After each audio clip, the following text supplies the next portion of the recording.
What's going on? What's going on? So, the hell's that? Yeah, whatever.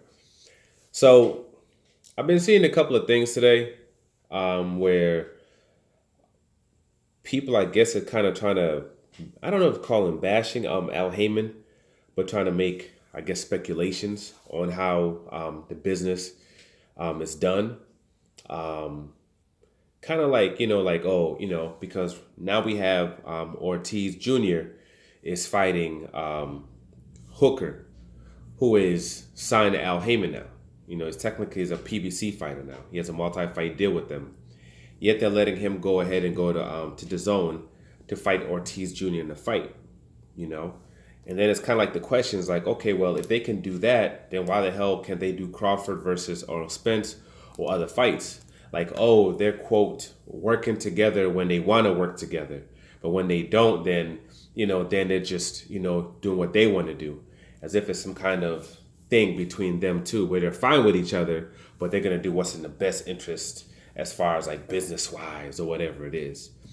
And it's not when you look at Al Heyman and you see how he's worked for many, many years, he has a like I always say, people have patterns. People have ways of doing things. That's why when somebody's like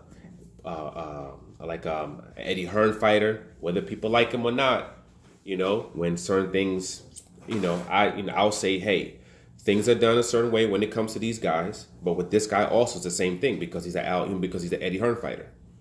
If somebody's a Golden Boy fighter or is a top ranked fighter, I was saying these things about everything that happened with Terrence Crawford. I was saying this how it was going to happen years ago. And I was saying it because I understand that this is how Bob Arum works. This is who he signed to. I said he's not going to fight these guys. So when these guys are stepping up saying, I want to fight you, I want to fight you, I want to fight you, we see all the BS that's been happening because that's a Bob Arum fighter. That's how he works. When it comes to Al Heyman also has, you can see his track record as well.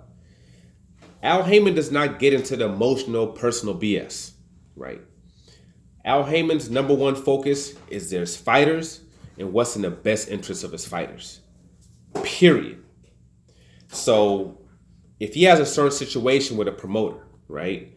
Like let's say, like when he had with Manny Pacquiao, when Manny Pacquiao was with Top Rank, he couldn't get Adrian Broner fight with him.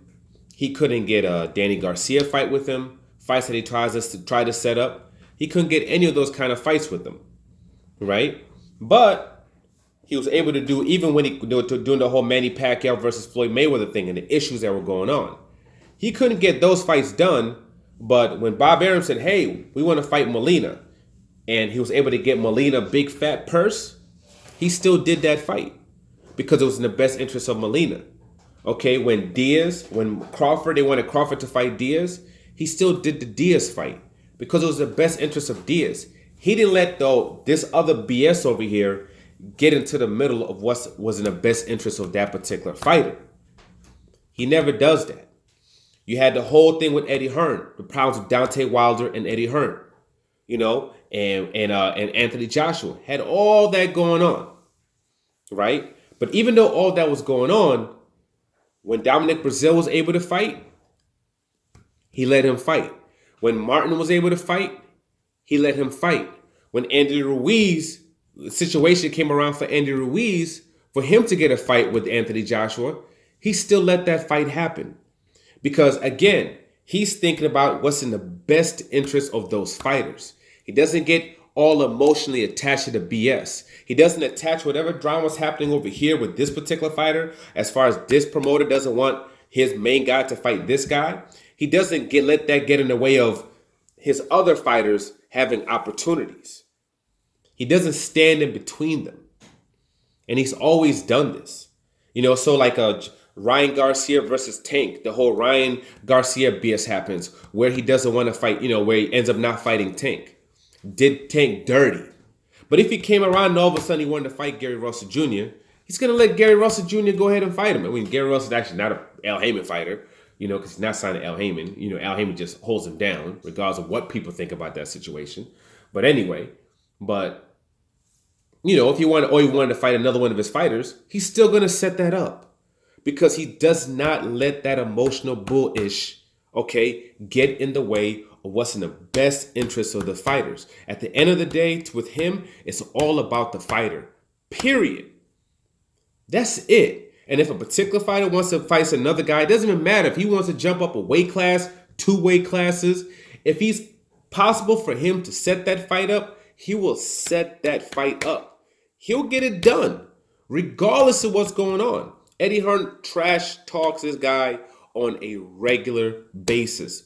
Bob Arum trashes and pisses on this guy on a regular basis. He's had some promoters belittle and trash his fighters.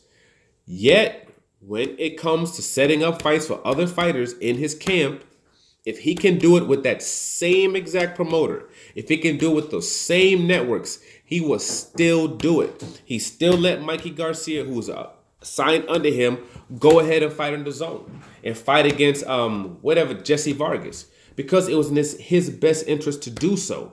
They offered this dude 7+ M's. He had a fight set up for Mikey Garcia to fight Danny Garcia.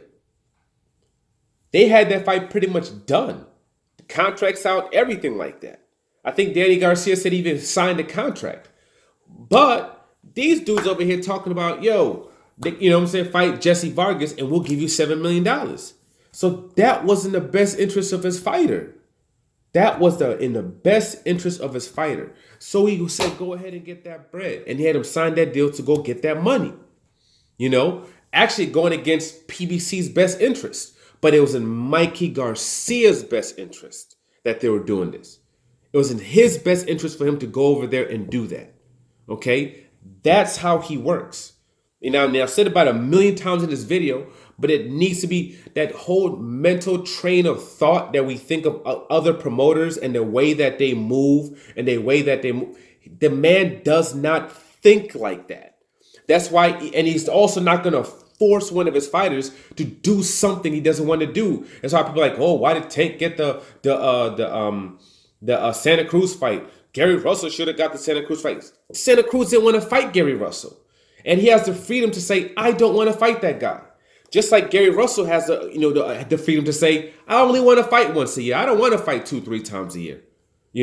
I don't want to do any interviews like Earl Spence does. I don't want to do social media like Earl Spence and Deontay Wilder do that got them to the levels that they are. I don't want to go to all these different fights and talk to the media and really get on these guys and build this huge following and put in the work that these other guys did.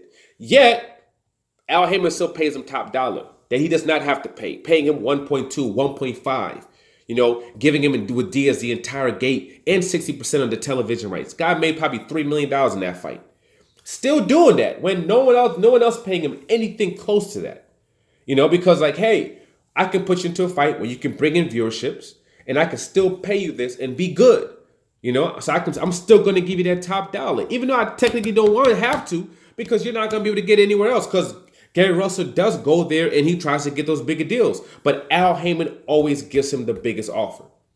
He always gives him the most amount of money. That's why he ends up going to Al Haymon, a guy that he's not signed to. That he's not even an Al Haymon fighter, but Al Haymon continuously to still pays him the highest amount of money. But he can't force anybody to fight him. And Gary Russell won't do the work that's necessary to get himself into the space where these guys will fight him because they see him as a $5+ million fighter. I need $5+ million to fight that guy. But he won't do the things necessary to get him to become that guy. Tank did. That's why he got the Santa Cruz fight. But at the end of the day, it's all about the fighter. He does not let that emotional BS get in the way of things.